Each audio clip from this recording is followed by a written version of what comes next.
जय माता दी, नमः शिवाय, जय श्री राम सभी को। आज का विषय सवारी। स्वयं देवी देवता कभी भी सवारी नहीं लेता, चाहे कोई भी देवी देवता हो। अगर सवारी से कभी स्रोत आदि पूछ ले तो वह चुप्पी साध लेती है। यदि जिसके शीश पर सवारी आई है उस व्यक्ति को किसी का स्रोत आदि का ज्ञान हो तो वह स्रोत चालीसा सुना सकता है। ऐसा क्यों? असल में सवारी हमारी ऊर्जा और एक देवीय ऊर्जा का संयोग है। कोई शुद्ध आत्मा भी हो सकती है जिनके सहयोग से वह हमारे शीश पर आकर बोलते हैं। अगर सवारी पॉजिटिव है तो वह व्यक्ति की इच्छा होती है कि वह सवारी को अपने शीश पर ले या ना ले, जबकि नेगेटिव सवारी पर व्यक्ति का कंट्रोल नहीं होता, क्योंकि वह कहीं न कहीं प्रेत रूपी होता है। उसे आपका कभी भी हित नहीं हो सकता। अधिकतर दरबारों में धामों पर नेगेटिव शक्ति देखी जा सकती है, जो पूछा तो देती है लेकिन ऐसी सवारी किसी का भला नहीं कर सकती।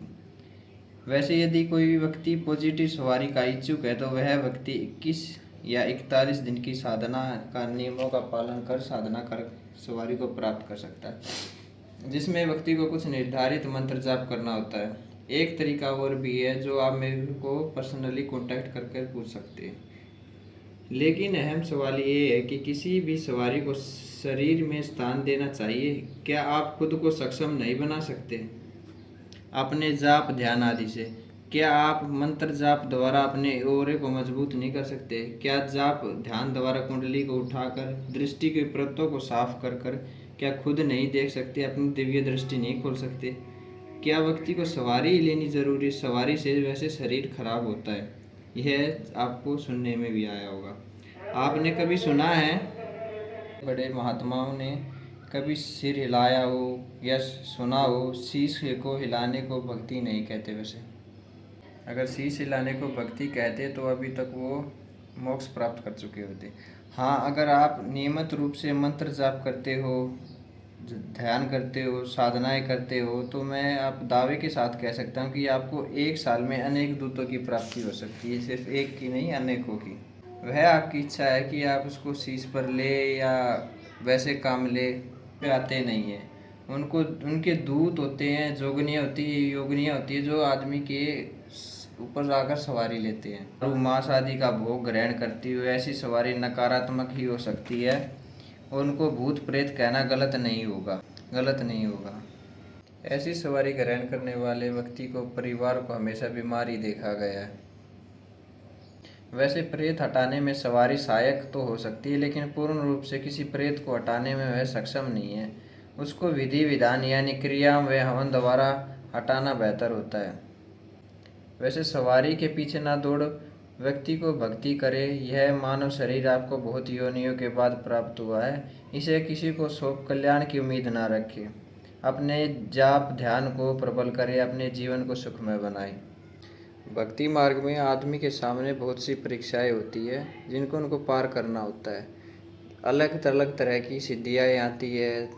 दूत तो एक प्रकार की सवारियाँ कह सकते हैं जिनको एक छोटी प्रकार की मामूली सी सिद्धि है, जिसके भटकाव में आकर लोग भक्ति का मार्ग भूल जाते हैं। सिर्फ भोग आदि से ही अपने आप को प्रसन्न कर भक्ति को मानते हैं। देवी देवताओं को गलत भोग अर्पित करने से मेरा तात्पर्य है कि तामसिक चीज़ों की। ऐसा भोग देने वाला व्यक्ति स्वयं खुद ही नकारात्मक चीज़ों को न्योता देता है और फिर वह पहचान नहीं पाता जब उसके पास नेगेटिव शक्ति आती है, क्योंकि नेगेटिव शक्ति भी खुद को पॉजिटिव ही बताती है। और आप लोगों के पास दिव्य दृष्टि तो है नहीं जो चेक करके देख ले कि यह नकारात्मक शक्ति है, पॉजिटिव शक्ति है। आप जैसी शक्ति वो आपको बताती है आप उसको वैसा ही मान लेते हो, वैसे ही पूछते हो, जैसा वो भोग मानती है वैसे इसको अर्पित कर देते हो। अगर आप देवी देवताओं को भोग देते हो तो सात्विक ही दो और अपने घर से बाहर मत दो, क्योंकि मैंने लोगों को देखा है कि चौराहों पर भी भोग देते हैं, जहाँ जिसके कारण वहाँ से उनके ऊपर जो चौराहों की गंदगी लग जाती है, गलत शक्तियाँ लग जाती है। ऐसा करने पे वो लोग भी मजबूर होते हैं कि क्योंकि वो किसी किसी धाम पे जाते हैं, उनको बता दिया जाता है कि वहाँ पे चौराहे पे ऐसे ऐसे चीज़ों को रख दो, लेकिन व्यक्ति को पता नहीं होता। आप करने कुछ जाते हो, साथ में 110 चीज़ें और एक साथ लेके आ जाते हो। तो आज के मुद्दे से ना भटकते हुए मैं यही कह रहा हूँ कि सवारी क्या होती है, इसी के बारे में मैंने आपको बताया है। अगर आपको सवारी ही लेनी है तो अच्छी शक्तियों की लो, साधनाएं करके लो। 21-41 दिन की साधनाएं कर आप इन्हें एक समय भोजन, आप भोजन खाकर एक समय भोजन कर कर और जिस भी देवी देवता की आपने जो भी साधना की है उनको रात को, शाम को 7 बजे के करीब भोग लगाकर अपना व्रत खोलकर खाना खा सकते हैं। इसी तरह से 21-41 दिन निभाने होते हैं, जिसमें आपको चालीसा मंत्र आदि का पाठ करना होता है,